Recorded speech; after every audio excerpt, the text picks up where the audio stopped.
Welcome to Design Nerds Anonymous, the podcast that sparks curiosity at the intersection of business and design. I'm your host, Amanda Schneider, founder and president at ThinkLab. This season, we're shifting our lens to focus on something critical, the B2B decision-making process for the built environment. Now, over the past 6 months, we've been in close conversation with the decision makers shaping our spaces, corporate offices, healthcare facilities, hospitality venues, educational environments, and more. We've explored shifts alongside end users, architects, designers, and other key influencers who know just how intricate and layered these choices can be. This season, we're unpacking how these decisions are made today, what influences them, how they've evolved, and how product and service providers can better meet their clients' needs. Time for our next session of group therapy for navigating these decisions. In today's episode, we're tackling a challenge that is quietly but powerfully redefining the future of work.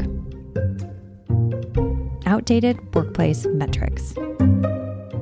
Traditional measures like people per square foot, which once guided workplace design, are losing relevance in today's dynamic environment.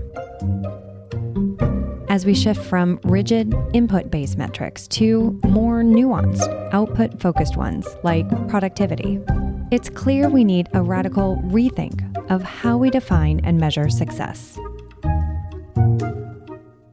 Now, during our research, we played a game of Would You Rather with participants at our live events. One of the questions was, would you rather A, forge a new path for your organization with no data, or B, follow your competitors with a solid set of data? And the response was telling. Around 80% chose option B, follow the data-driven path of their competitors, while only about 20% were willing to take the risk of blazing a new trail without it. This underscores the deep-seated risk aversion in today's business climate and highlights the need for reliable metrics and data to guide decisions. This topic of rethinking the workplace is one that I am deeply passionate about. As you might know from my recent TEDx talk titled Work is Broken, it's a deep dive into my personal journey and ties closely to many of the themes we're exploring today and throughout this season. That's why I'm particularly excited to share insights from FlexIndex in today's episode. Now, they're drawing from data from over 13,000 companies, over 100,000 office locations, and 120 million people. FlexIndex is at the forefront of redefining what workplace metrics should look like in the modern era. Today, we have the privilege of hearing directly from Rob Sadow, co-founder of FlexIndex. His work is regularly cited by major publications like the Wall Street Journal and Forbes. And in this exclusive conversation, we'll dive deep into the innovative metrics that are shaping the future of work. So if you're involved in decisions about workplace design, this episode is sure to inspire you. It's time to rethink the numbers that define our spaces and embrace a new way of measuring success in the evolving world of work. Let's welcome Rob. I'm Rob Sadow. I'm the CEO and co-founder at FlexIndex. FlexIndex is the largest data set and insight platform specifically on flexible work and hybrid work strategies. We capture policy data, so policy like, are you full-time in office for corporate employees? Are you hybrid? If it's hybrid, is it specific days a week? If so, which days? If it's minimum days, how many days? And so we have very granular detail on how companies are approaching policy around flexible work location. And then beyond that, I've started to capture quite a bit of data around workplace usage. And so on a per office level, what is the rentable square feet? How many employees are allocated? How many workstations? What are you seeing in daily attendance and peak attendance to enable companies to not only process that data internally, but benchmark it? Say, okay, what am I seeing relative to other companies that also require 3 days a week in office to be able to inform their decisions or their planning accordingly? You touched on the people and policy side of this. You touched on the physical space side of this. Talk a little bit about the technology side of this. Do your benchmarks also look into if the technology is really facilitating effective work as well? Is there a technology piece of this at all? If we were having this conversation in 2019, when you were a workplace executive, the math around space is just not rocket science to go figure it out. You had a point of view on a square foot per desk or maybe square meters per desk. You've got a head count, you got a growth rate, leases are long, you need a desk for every person. It's just not that hard at that point to figure out roughly how much space you're going to need with some buffer. Today, you just take the one change, which is you take the idea that everyone who's a corporate employee is in the office every day, which wasn't 100% true beforehand, but it was effectively a planning number, right? And you variabilize that and say people are in the office sometimes. And it makes that unbelievably complicated because now all of a sudden you're looking at what are we actually seeing in daily attendance versus peak attendance? And how do I think about, does everybody need a desk or is there a sharing ratio and like some number of employees can share a desk relative to the amount they come into the office? What work are they actually doing in the office? That also has an implication for how we design that space and how we need to allocate square footage. So almost, if you think about it horizontally, the number of metrics and the type of metrics exploded for a workplace executive. And beyond that, it's a sandwich where, like, if you think about that as the middle or the meat of the sandwich, above it, you've got policy. Because if my policy is 1 day a week in the office, or my policy is 4 days a week in the office, dramatically different answer on how much space I need, how I'm going to allocate that space, how many desks I need, what daily and peak attendance is going to look like, right? And then the ultimate question that this is driving toward is, okay, so I've made some investment and decisions around office. What's the implication for productivity or connection or engagement or turnover rate, right? And so the complexity here comes from the fundamental, simplest question that's being asked is, how do I think about what the return on investment of an office is? Right? That wasn't a question we asked 5 or 10 years ago, just taking for granted we all worked in the office. Now, how do I think about the ROI of an office? And that's a combination of how much I invest into it in terms of how much time people spend and investment in the space itself and everything about that. And then how much do I get out of it? And to your point, that's fundamentally data that sits across policy and workplace and finance and HR outcomes and other metrics that's largely disparate and fragmented today. And that's part of what makes this conversation so hard. And I think one of the interesting things about our research too is seeing some of the transition, maybe even of the workplace function. That's not every company, but we've heard stories of companies like one company who started out reporting directly to the CEO, moved during the pandemic to the CHRO. There was one more stop and now is reporting to the CFO, which effectively makes it a cost center so that ROI becomes more important. We'll be right back with more DNA after this short break. If we can realize that we just need to form connections with one another on a real, authentic level, that provides support, that provides nurturing. It also provides safety. When all humans feel that sense of safety, they can bring their gifts to the forefront. That's what our job is. And not just in this industry, but especially in this industry. The reason designers do what they do is to bring their gifts to the world. And if we don't create a space where those designers can bring their gifts to the world, then we're all going to suffer for it. So if Mannington can put more time in their day, support what they're trying to do, educate them, help them, partner with them, all in the service of their customer, their client, the outcome of the space, then, we're really doing a service to the world. And that's how my company goes into the world, is that we are here to serve. That's what our company is about. Mannington Commercial is here to do good. We are here to serve. We take a lot of care in producing, manufacturing in the United States, very high-performing products of all categories. Hi, this is Cindy Kaufman. I'm Vice President of Marketing. Mannington Commercial is always a proud sponsor of Design Nerds Anonymous, my favorite podcast.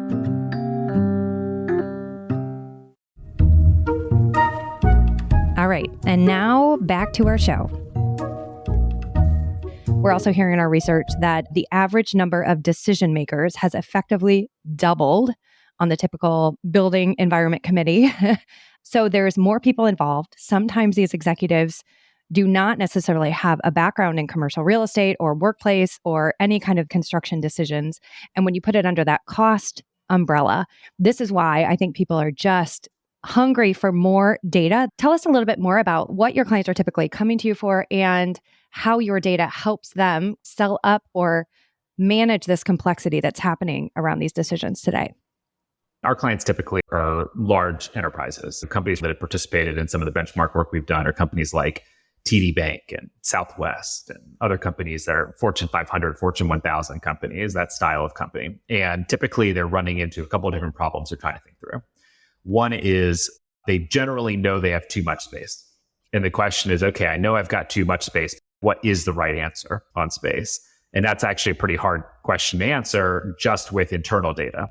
Part of it is internal data, but the example I give is, think about it almost like from a compensation benchmarking perspective. And imagine you're trying to hire for a particular role and you keep getting offers turned down. And the offeree is basically saying, look, you're not paying enough. If you only had internal data, how do you answer that question? You could just start paying people more and waiting to see if they accept, which is a bit painful and trial and error. You could look at other roles in the company and be like, they accepted an offer at that price point, so maybe I should pay that. But it's pretty imperfect in terms of you probably leave money on the table or probably take you longer. The whole point of comp benchmarking is it actually gives you a sense of, oh, this is where the market's paying. And if I move to there, I at least have a reasonable expectation I'm going to close offers at some rate. And it makes it more efficient, the whole thought process around it. In workplace, we're headed to a similar place. And I think a lot of workplace executives are starting to think through, okay, I've got my internal data and I know I need to make some changes, but what are other people doing? What sharing ratio are we seeing in market? As other companies, our industry, are they at 1.25, 1.5, 2, 3, 5? If I set this ratio and I plan around it, it's going to cost me a lot of money. I'm going to change the space and desks, et cetera. So can I at least get some sense of what the world around me is doing to help give context? The second piece beyond that is that helps me report out internally on the way I'm thinking about my strategy and what I need to do. If you come as an executive with a fact base to your peers or to your board, you say, hey, look, this is what's happening in our data today. This is where the market is around us. Our strategy is here. And as a result, I think we're going to go in this direction and we're going to make these investments. The likelihood of getting that business case approved or having people feel comfortable with that is substantially higher. Those are the two things that we see the most is how do I get the right answer here, but both from internal and external perspective. And then how do I convince others that's the right answer with some confidence so that I don't go through a lot of red tape and slower decision making in the way that you described. That makes a lot of sense. That comp example, I think that's an excellent way to help people just visualize why it's important to have outside data, even though every company is different, and balancing that with that internal data that you mentioned. I'd love for you to zoom in a little bit and talk to us about what they'll find when they go to your website. Where do they go? What type of information will they find? How will this help them? So if you go to our FlexIndex website, you're going to find a couple of things. One is all of the policy information that we have. And again, when I talk about policy, I mean work location flexibility. Where are corporate employees allowed or supposed to work? All of that is searchable and freely available. So you can actually search the index. You can filter it down and say, I only want to know what policies are for financial services firms that have 250 to 500 employees that are headquartered in California. And it will pull up a list of companies that you can click into and get as much detail as you want to around that. So all of that is available. A lot of people use that, especially job seekers who are trying to think about companies that have policies they're looking for, or companies that want to very quickly look and say, okay, there are 3 other companies I care about. What's their policy? And find that quickly. You can also find a lot of reports. So we will write trend pieces on how things are evolving. So for example, what is the average number of days required in the office last quarter versus this quarter in the US? And so all of that is available for free. Also on the website, we put a lot of research out. For benchmark specifically, when you create an account on FlexIndex as an administrator of a company, and there's no cost to create an account on FlexIndex, it will bring you to the option to get office benchmarks. The way that works in practice is it's give to get, which means that for your company, you can fill out basically a template that is 1 row per office. And for each office, you give certain information. What's the address of that office? What's the rentable square feet? How many employees are allocated? How many individual workstations?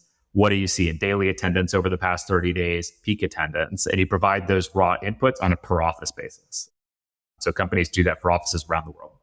When you fill that in, you then will get 2 things. One is you'll get a summary of your data. So it'll say, hey, look, this is a snapshot of what your offices look like. And here are some key ratios that we calculated based on the inputs that you gave. And the other is it will give you an option to look at benchmarks. And the way that benchmarks works is If you ever seen comp benchmarking, where you actually think about you've got a role and you've got percentiles, it's built very similarly to that, where you can say, look, I want to benchmark all of my offices or a particular office or maybe a group of offices, like only leased space or only owned space, for example. You can filter those benchmarks down and say, I only want to look at US benchmarks, or I only want to look at financial services, or I only care about offices that have 100 to 500 employees in them. So you can filter it down to the granularity that you want. And then it has a set of metrics. And the metrics are things like how many square feet do you have per employee? And you can look at yours and then see what 10th percentile, 25th, 50th, 75th, 90th percentile it is. Beyond that, we have a bunch of desk metrics like sharing ratio, daily attendance percentage of desks, peak attendance percentage of desks. We have a bunch of attendance related to employee type metrics. So what are you seeing in daily attendance relative to the employees allocated to the office, or peak attendance relative? And all of that is comparable. And that way you can actually see, okay, we're at 25th percentile here, or we're at 90th percentile here. And the goal of that is to stimulate some discussion or intentionality around the way you think about your space. Oh, we're at 90th percentile in employees per square foot. Is that a good thing or a bad thing? Inherently, it's neither. Could be great, could be terrible, depending on what you're seeing in attendance and your culture and the way you operate. But it should lead you to then ask some really specific questions or do some digging to make sure that's where you want to be. And that's a really helpful step forward in terms of the way you think about the evolution of your own space and the intentionality of your strategy. I think it's really interesting that you use that people per square foot as an example, because I think that's one of the ones that we're hearing. Again, is it good or bad that I'm at the 90%? I don't know. It depends on what your goals are. I'm curious, as you look at all of the different things that you're measuring, from peak attendance, desk sharing ratios. This is the American in me trying to get to a magic pill that tells me what's the next. If it's not people per square foot, what are the most critical new office benchmarks, or what do you see the most successful companies really focusing on today? Look, I would broadly say this is a journey, and different companies are going to be in different stages of their journey. I wouldn't describe it as maturity, because I think a lot of companies have been thinking about this stuff for a long time. It's just some of it is new, and there's a lot of innovation in the way to think about these metrics in space. A lot of companies start with basic design metrics, like how many square feet do I have? How many employees do I have? What does that look like? That's an important place to begin. Where a lot of that is shifting is more into occupancy. I really shouldn't use the word occupancy because that means 100 different things to different people. But how do I think about going from total space to the allocation of that space to whether people are coming into that space? And that's the thought process in my mind. And so you go from how much square footage or square meters do you have into, okay, based on certain patterns, do I have one desk per person? Should it be more than one desk per person? I need to look at that in conjunction with daily attendance and peak attendance. And that helps paint a picture for me around, okay, what does my space usage look like in practice? That feels like the space where the bulk of companies are right now in terms of how do I think about that in practice. In time, I think that will start to give way into, and what are the productivity outcomes of that? And one of the things that we're thinking about a lot is like, how do we start to integrate engagement, performance, other type of HR data into it over time to say, hey, look, is there a relationship between attendance and what your last rating score was? Or do we see turnover rate look different based on if you require 2 days a week versus 3 days a week versus 4 days a week in the office to help inform policy? So I think we will get down that curve, so to speak, over time. But right now, the bulk of people are like, hey, do I even have the right setup of my space relative to what's actually happening in my space? Which is so interesting to me because things are moving so quickly. And aside from people accessing, your database that obviously is very comprehensive. I know it's referenced by Wall Street Journal, Forbes, a variety of other different entities. Can you tell us a story about one key client and how they've leveraged your data for maybe a new kind of success? I can give you lots of stories, but I'll give you one. This is a company that's got big footprint across the US and Canada, lots of office locations, and had never put it together before to actually be able to look at daily and peak attendance ratios and compare across portfolio in terms of what it looked like. And when they put the data in and looked at benchmarks and looked at their own analysis of it, daily attendance typically was somewhere between 30 and 40% of employees that were allocated to the space. And peak attendance never exceeded 70% in any space that they had in all of their footprint. And so it led immediately to a host of questions strategically, right? One is, okay, what do we do about that? There's some options.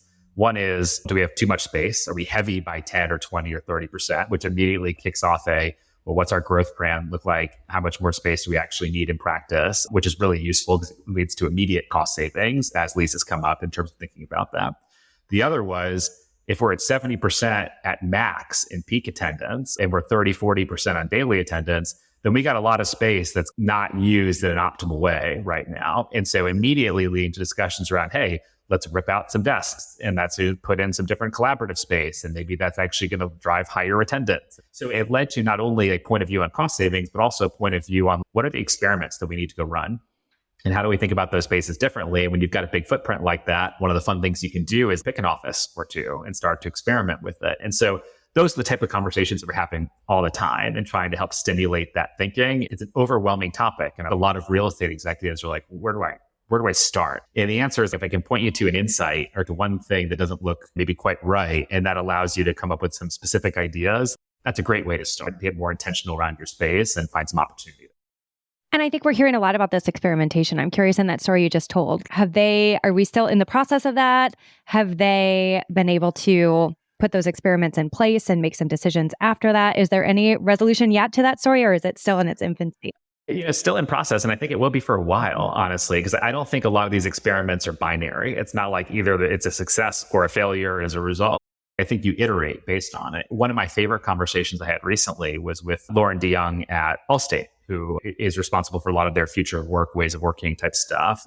She talks a lot about they effectively had set up a lab internally on this, and we'll set up a space and have people use the space, then give feedback. And a great example that she gave was people were saying that in theory, they're like, hey, we just want space to be collaborative because that's the point of coming into the office. I'm not going to go into the office just to do the same work I was doing at home. So let's make a space that's predominantly collaborative conference room type of thing. But then when people actually start using the space, they're like, but I still have an hour or two within that day where I have to go do like heads down email or go take a call. So they're like, give us some communal quiet space. I don't need an individual desk, but I need somewhere to be able to go for the one meeting that fits in that day that's a Zoom meeting or my heads down work. And so they redesigned it again and they run the experiment with it. And I think that's what some of the best in class companies are doing, is they're like, learn, iterate, test, do it again. And especially if you're fortunate enough to have lots of offices, if you're a scale company that's got lots of different locations, you can run multiple experiments, different places, and learn really fast around it. And I think that's a really smart approach, just given how fast things are changing at the moment. We'll be right back.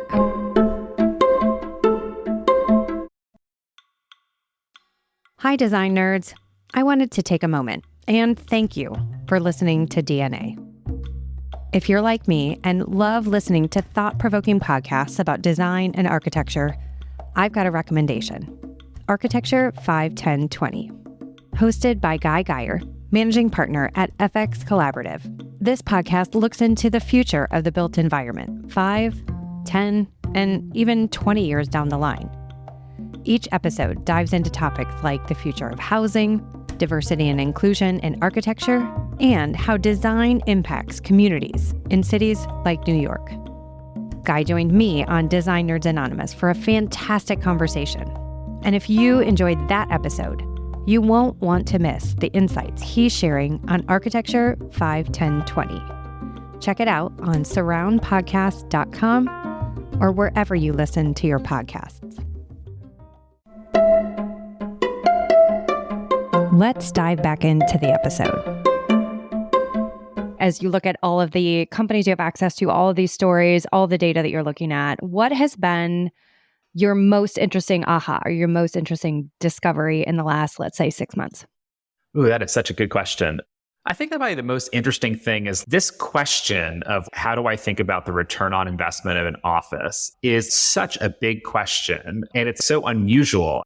Look, real estate for most firms is like the second biggest expense item on the P&L behind people. And historically, you're talking about an asset that is really expensive and really illiquid. I have to make decisions on this and my lease is 10 years long and I can't really do a lot with it. And that was fine when it's a cost of business. Everybody works in the office, and as a result, it just wasn't that level of scrutiny on it. You change this one thing in the world and all of a sudden this whole thing looked at differently. And now you're saying, wait, I've got a high cost asset that's pretty illiquid. I should be really thoughtful and have a lot of scrutiny in terms of the way that I apply that. But that's a big change. And it's a big change for an industry that I think is historically not necessarily been on the cutting edge of testing out new analytics concepts and thinking about application of technology. What's been interesting for me, the aha of watching how different companies are in terms of their life cycle around this, and how even the companies that have thought about this deeply forever and ever still struggle with how disparate the data is and living in different systems and how hard it is to pull that together in one place to make decisions. And so if there's one thing I've learned over the last 6 months, it's in 5 years, 10 years time, this industry is going to just look entirely different in terms of every real estate executive in the world in 5 years time will be able to tell their board or CEO or CFO exactly how they're using their space and how that compares to peers and what's the relationship with productivity or employee impact. And therefore we should tweak our approach in this way. The maturity around this is just going to continue to grow in a really interesting way. It might be the most interesting lasting impact out of the pandemic in any asset category. Oh, I would wholly agree. And I think that is a huge call to action for our whole industry. A big challenge is we do these beautiful designs, we do these beautiful spaces, but there's not always budget for post-mortem analysis. We're built on capital expenditures, right? So we finished the execution of the space and it was X million dollars to build it out. Now there's no more money left to make changes. How should we be thinking differently? It's important to pull some of that stuff in because your point on like the real estate executive that's gone through the journey and now reports into the CFO, like CFO is like now much more closely involved in a lot of this stuff than maybe they were 5 years ago. But now they're really looking at the numbers around this. Mm-hmm. And so you think about the math, you say, hey, look, these are historically big investments. Look at a Fortune 500 company. You want to add a space, $1 million plus investment. You want to remove a space, $1 million plus investment. You want to change a space, $1 million. Like these are big dollar decisions and they're not made fast. The prevailing thinking within workplace executives, especially on the occupier side, is there is pressure to figure out how do I get more flexibility out of this asset? And there's a number of ways that's starting to materialize. One is, can I drop term? Instead of having to sign 10 years, can I be at 7 or 5 or 3 even? Because the world is changing so fast, I don't know what I need. The other is, how do I get more flexibility out of the space itself? It's really hard to go in one direction. And then you learn a year later that actually you need to do something different. And then you're at a new $1 million decision to redesign the space.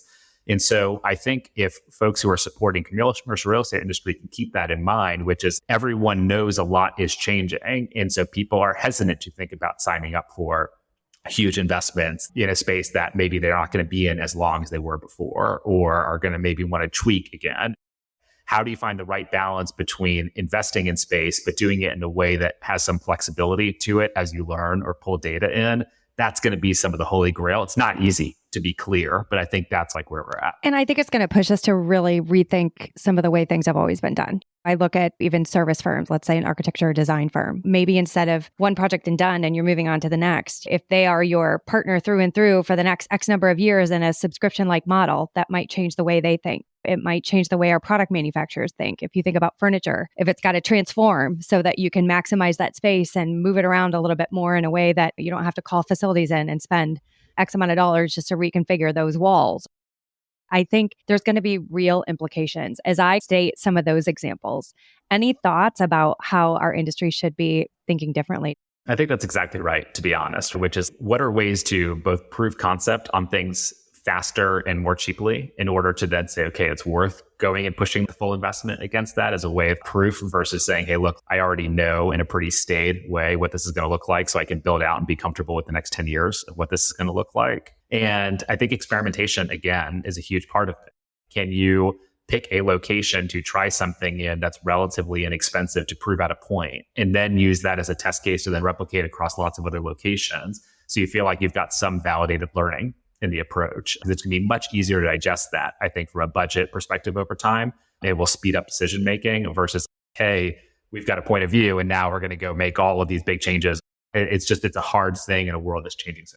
And I think it's going to be on all of these serving these decision makers to figure out how they can help them reduce risk.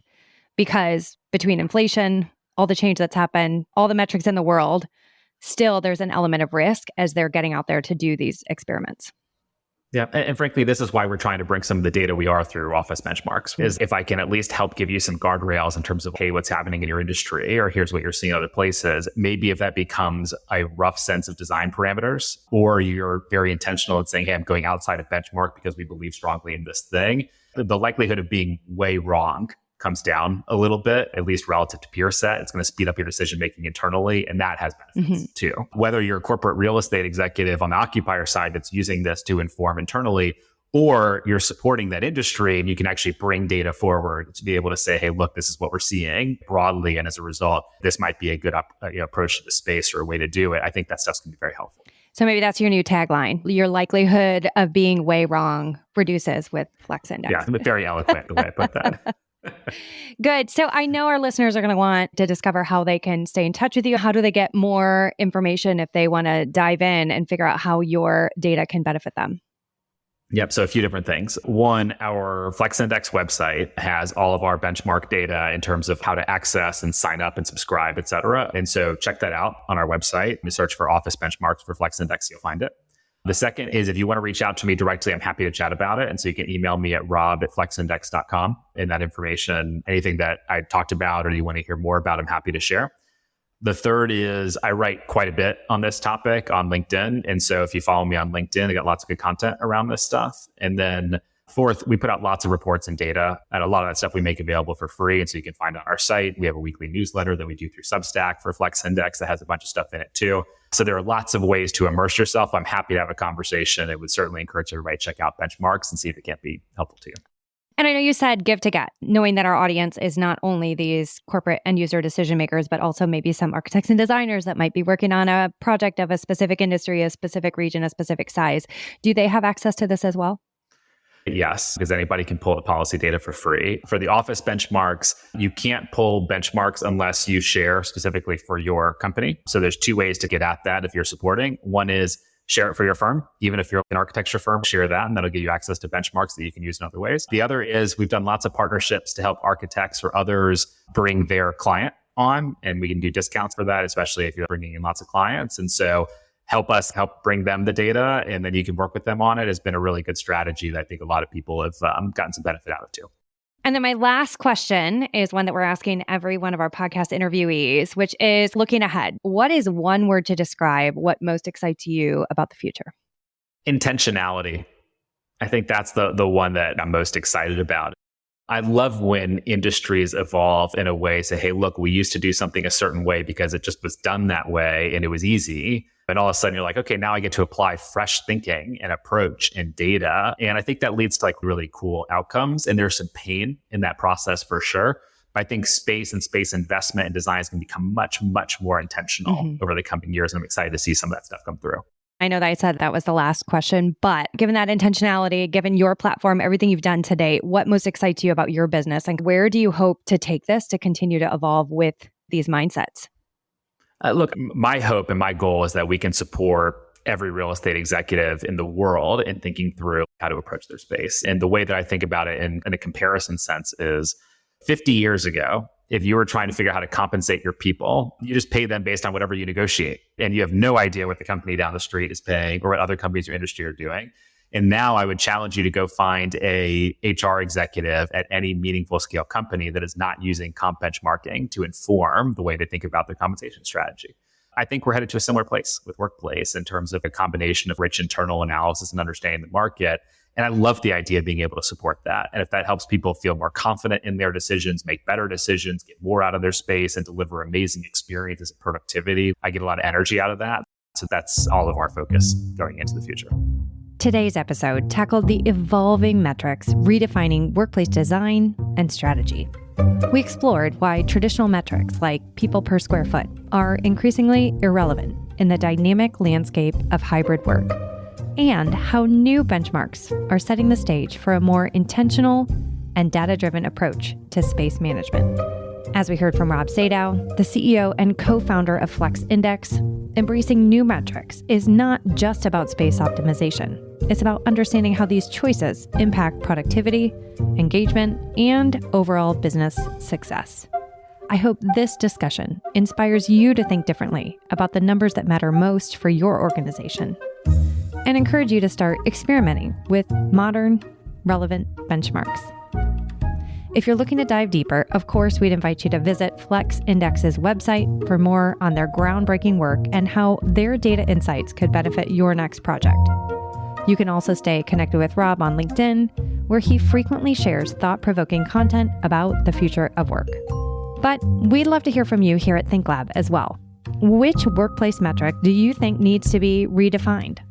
You can send us a direct message or join the conversation on LinkedIn or Instagram. Find us at thinklab.design.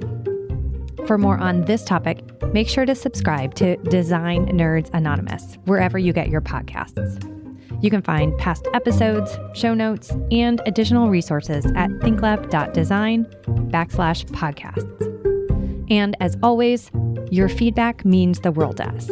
So feel free to reach out on social media. We'd love to hear from you. Design Nerds Anonymous is a proud member of the Surround Podcast Network by Sadow. This is a network dedicated to exploring the most intriguing aspects of architecture and design.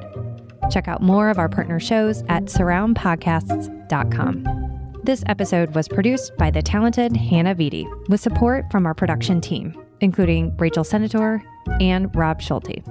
We'll be back next week to spark new ideas at the crossroads of business and design. I hope you'll tune in.